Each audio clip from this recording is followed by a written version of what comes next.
Assalamualaikum warahmatullahi wabarakatuh. Assalamualaikum. Nama saya Azmi Rozali. Tadi pagi hadir, subuh kemarin hadir di Masjid Al-Rahman, Ustaz. Saya di khutbah tadi menangkap Ustadz memberi stigma tertentu negatif kepada para pesantren hafiz, adik-adik kita yang sedang berjuang untuk menghafal Al-Quran saat ini, Ustaz. Oke. Dan itu hampir jatuh air mata saya mendengar hal itu disampaikan di khutbah. Pertanyaan saya adalah, sebelumnya kalau itu diucapkan oleh Presiden Amerika, kami sudah biasa, Ustaz. Saya sudah biasa. Kalau itu diucapkan oleh kaum buzzer yang membenci Islam, kami juga sudah biasa, Ustaz. Ini yang sekarang yang ngomong saya. Tapi kalau gitu kan? sekarang yang bicara itu, Ustaz, memang agak hampir jatuh air mata saya, Ustaz, mendengar itu. Jadi, kenapa Bapak jatuh air matanya? Apa saya menyerang orang rumah tahfiz? Iya, Ustaz. Bapak salah paham. Dari khutbah itu yang saya tangkap, itu Ustadz memberi stigma negatif kepada para kelompok hafiz Al-Quran. Terima kasih. Assalamualaikum warahmatullahi wabarakatuh. Assalamualaikum warahmatullahi wabarakatuh. Bapak kira saya bukan orang rumah tahfiz? Saya orang rumah tahfiz juga, Pak. Bapak kira saya bukan penghafal Quran? Saya penghafal Quran juga. Saya punya sanad Quran juga. Tapi baginda Nabi mengabarkan nanti di akhir zaman akan muncul khawarij yatluna ayatillah rotba. Mereka kalau baca ayat itu rapi.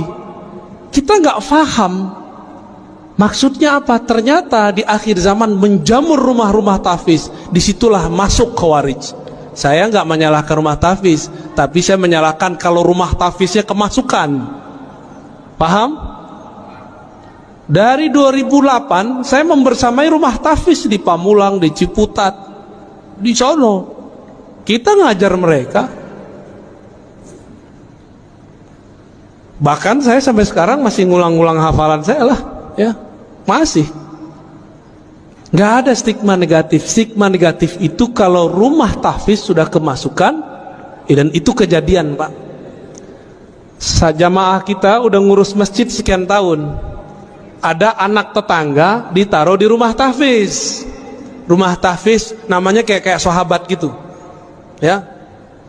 Pas Ramadan ada surat dari madrasahnya untuk berceramah berkultum. Apa isi kultumnya? Dari awal sampai akhir menyalahkan amalan di masjid itu. Anaknya baru berumur 9 tahun. Kemasukan nggak? Kemasukan, Pak. Itu di sana, di pusat itu. Saya nggak tahu nasibnya kalau di sini. Maka supaya tidak kemasukan, tolong orang-orang sekitar atau praktisi tahfiz bersanad dalam Al-Quran. Bukan hanya sanad bacaan, tapi juga sanad pemahaman. Jadi stigma negatif kita kepada orang yang menyusup kepada rumah tahfiz, bukan rumah tahfiznya.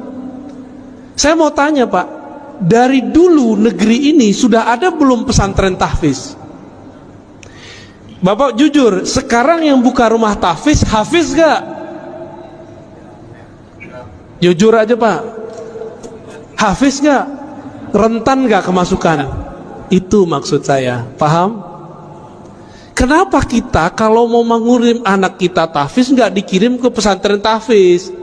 Di mana pesantren tahfiz di Indonesia paling maju? Anak kecil-kecil, Pak, kayak gini hafiz 30 juz banyak. RCTI kan baru muncul kemarin sore yang digawangi oleh Syekh Ali Jaber almarhum. Kalau di Kudus, di Kerapiak, Pangandaran itu udah biasa bocah-bocah kecil hafal Quran. Tapi di Kudus ada syarat ijazahnya, nggak boleh ikut musabaqah, nggak boleh ikut lomba Quran, nggak boleh. Anak-anak kecil hafiz Quran 30 juz, antum percaya nggak? Segede-gede gini. Kelas 6 SD udah ulang sekian kali. Masuk SMP udah belajar qiraat mereka sebagian. Kita ini giliran politik, Ustadz nggak boleh ngomong politik. Giliran kimia, kedokteran, Ustadz gak boleh ngomong. Giliran antum gak ahli Quran, punya rumah, pengen beramal, gak percaya sama Ustadz, udah buat aja rumah tahfiz, gaji aja Ustadz. Kita ini siapa bisa gaji-gaji orang? Emang kita bisa menjamin Quran yang kita sebar itu sahih? Ini mohon maaf nih orang-orang kaya ya, antum percaya deh sama Ustadz, percaya sama ulama yang bersanad. Ini ngeliat Ustadz udah curiga dulu ya. Akhirnya rumah tahfiz nggak dilepas-lepas, buat pesantren bangunannya doang. Banyak Pak, saya udah jalan, orang kaya bingung mau beramal, dia buatlah pesantren, judulnya tapi gurunya nggak ada. Dimintalah seorang ustadz ngajar 3 bulan kabur, ganti lagi ustadz setahun bubar semua. Dia kira pesantren itu kalau ada bangunan terus tengahnya ada masjid berkubah, terus ada kaligrafi, dia mengira pesantren itu begitu. Pesantren bukan itu Pak. Pesantren itu guru, murid, kiai, santri, ngaji, baru ada bangunan. Kalau orang sok beragama, dia buat bangunan dulu, dia kira bisa bikin pesantren. Paham? Yang ngerti pesantren siapa?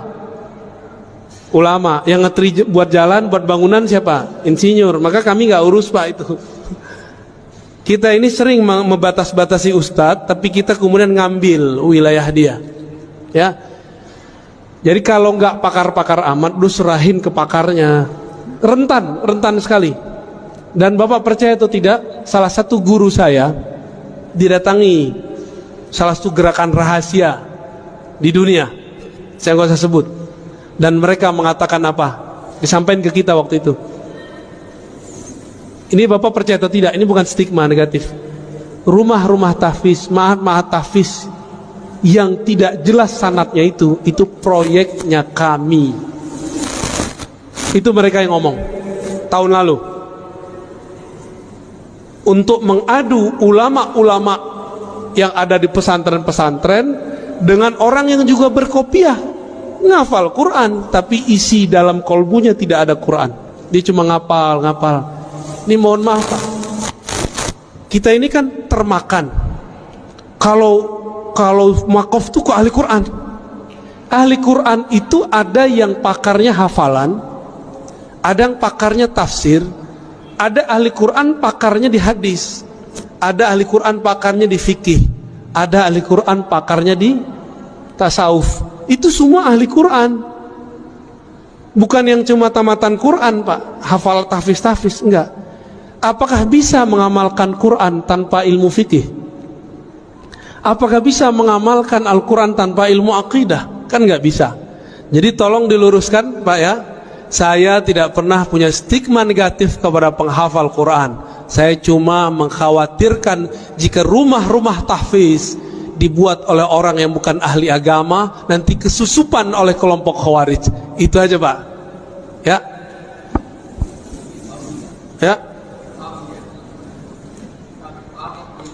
Oh, Bapak udah paham? Oke. Berarti Bapak sudah tahu titik-titik gelapnya di mana ya? Ya. Cukup?